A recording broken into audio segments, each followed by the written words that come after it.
শুভ সন্ধ্যা। তো আজকে দ্বিতীয়বার একটা কবিতা পাঠ করছি আমার স্টুডেন্টদের পড়ানোর সময়। কবিতাটির নাম বর্ষার প্রার্থনা। কবি জসিম উদ্দিন। বেলা প্রহর শুধু বালুচর, ধূপেতে কলিজা ফাটে পিয়াসে কাতর।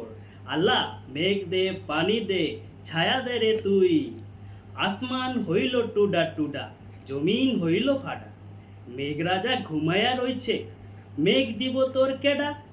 আলের গরু বাইন্দা গৃহস্থ মরে কাইন্দা, ঘরে রমণী কান্দে ডাইল খিচুড়ি রাইন্দা। আম পাতা নড়ে চড়ে কাডল পাতা ঝরে, পানি পানি কইরা বিলে পানি কাউরি মরে। ফাইটা ফাইটা রইছে যত খালা বিলা নদী, জলে লাইগা কাইন্দা মরে পঙ্খী জলধি। কপত কপতি কান্দে খোপেতে বসিয়া, শুকনা ফুলের করি পরে ঝরিয়া ঝরিয়া। সো এই কবিতাটা আজকে পড়ানোর মাঝে কিছু কিছু কবিতা খুব ভালো লেগে যায়। তো এই কবিতাটা পাঠ করলাম একটাই কারণ আমাদের বর্তমানে আমরা গ্রাম বাংলা দেখতে পাচ্ছি যে কোনো বৃষ্টিই নেই। বৃষ্টি ফোঁটা ফোঁটা পড়ছে, ঝুড়ি ঝুড়ি বৃষ্টি পড়ছে। তো এই সময় খুবই জলের প্রয়োজন, এই জন্য এই কবিতাটা সামনে আসলো, তাই পড়ালাম। কবিতার নাম বর্ষার প্রার্থনা। যাই হোক, ভুল ত্রুটি হলে মাপজোক, সবাই শেয়ার করে দেবেন ভালো লাগলে।